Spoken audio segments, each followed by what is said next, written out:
juga, saya bisa ngobrol dengan dia, dan saya cari tahu sebetulnya apa sih yang dia mau cari. Nah, dari situlah saya mulai berpikir supaya mereka itu harus mempunyai persiapan, ya.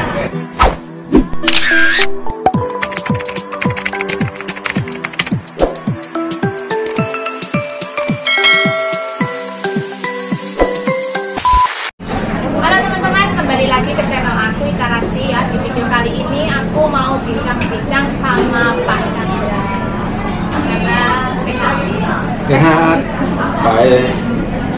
Nah, Pak Chandra ini adalah mantan TKI ya Pak ya? Ya. Dan sekarang itu menjadi bos salah satu orang, bisa dibilang orang ternama di Hongkong gitu ya. Kami punya restoran, ada Chandra Remittance itu cabangnya itu berbagai cabang di daerah di Hongkong itu kayaknya setiap itu ada toko Chandra gitu loh. Terus awal mulanya itu loh Pak, ke Hongkong itu pada tahun berapa sih? Ya, saya datang ke Hongkong tahun 91. Kemudian saya kerja di restoran selama 6 tahun. Di tengah-tengah pekerjaan saya, di saat saya libur, kebetulan majikan saya ini restorannya dekat dengan Victoria. Ya, jadi waktu saya libur, saya lihat kok banyak sekali orang Indonesia, banyak sekali TKI. Nah, dari situ, kemudian saya berpikir, bagaimana supaya saya bisa jual nasi. Waktu itu kan saya belum punya modal, jadi saya ngomong sama majikan saya, boleh nggak saya bantu jual nasi ini, kalau laku baru saya bayar, kalau nggak laku saya kembalikan. Berarti kayak jualan keliling gitu ya? Jualan keliling, ya. Jadi saya namanya kita nggak punya tempat, mau tidak mau, ya Mbak Ika tahu kan Victoria Park cukup luas kan. Nah, jadi saya keliling jualannya, jualnya ya tawarin satu persatu, Mbak mau nasi, Mbak mau nasi nggak, seperti itu.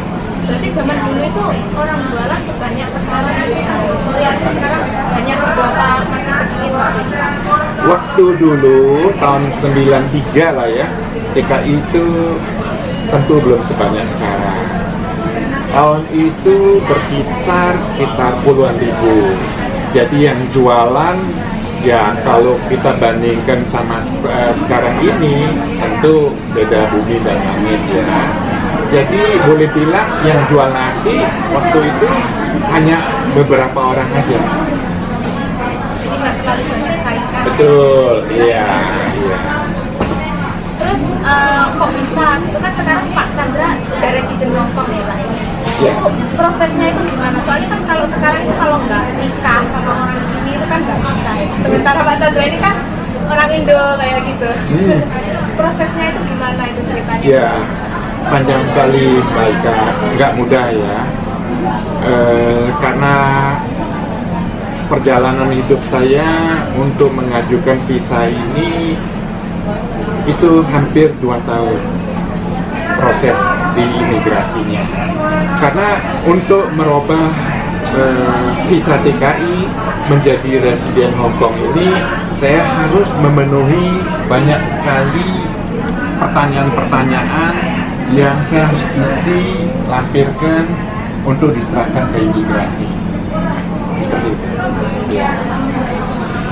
Terus waktu itu ya Pak, zaman dulu itu kayak jatuh bangunnya membangun usaha yang sampai sebesar ini itu gimana Pak? Pernah nggak mengalami kayak kebangkrutan atau apa sampai bisa jaya kayak gitu itu loh Pak?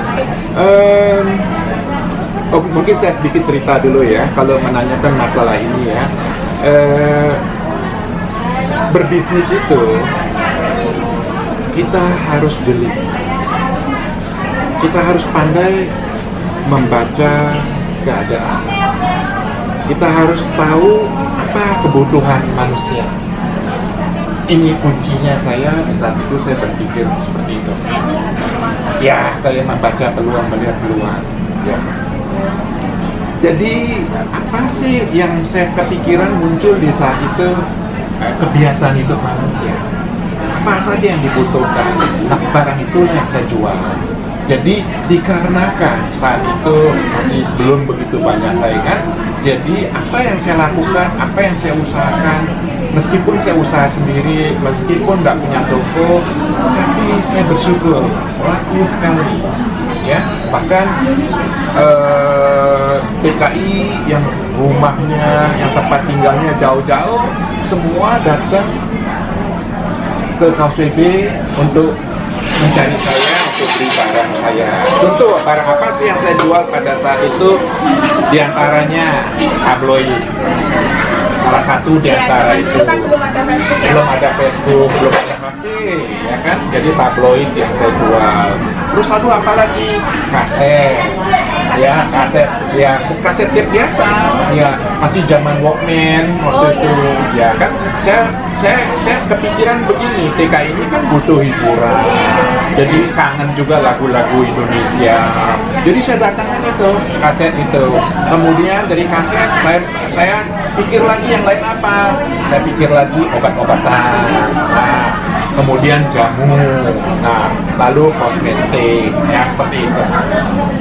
Terus sekarang itu kan Pak Chandra udah mempunyai beberapa cabang. Total karyawannya itu udah ada berapa Mas sekarang? Ya, saya bersyukur sampai sekarang ini, meskipun kalau saya ditanya sekarang ini, meskipun dalam keadaan COVID, meskipun dalam keadaan lockdown, bisnis saya belum ada dampaknya.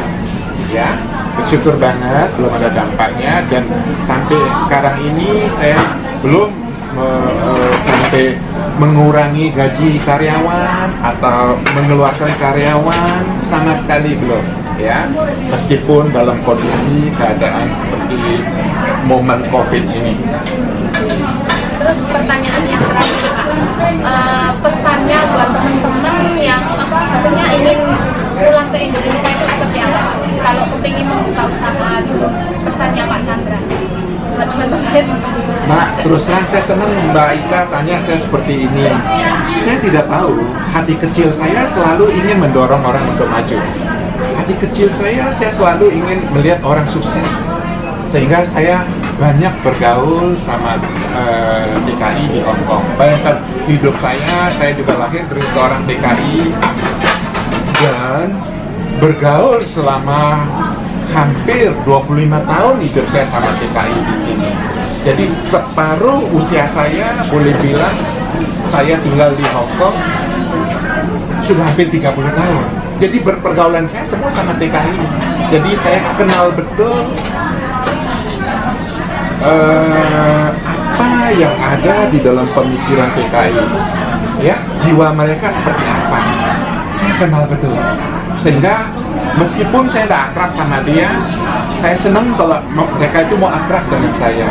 Sehingga saya bisa ngobrol dengan dia dan saya cari tahu sebetulnya apa sih yang dia mau cari. Nah, dari situlah saya mulai berpikir supaya mereka itu harus mempunyai persiapan, ya, supaya mereka itu bisa ketika sukses di Hong Kong, mereka itu nanti pulang Indonesia juga bisa sukses. Cari bekal. Nah teman-teman, inilah ngobrol saya sama Pak Chandra ya. Semoga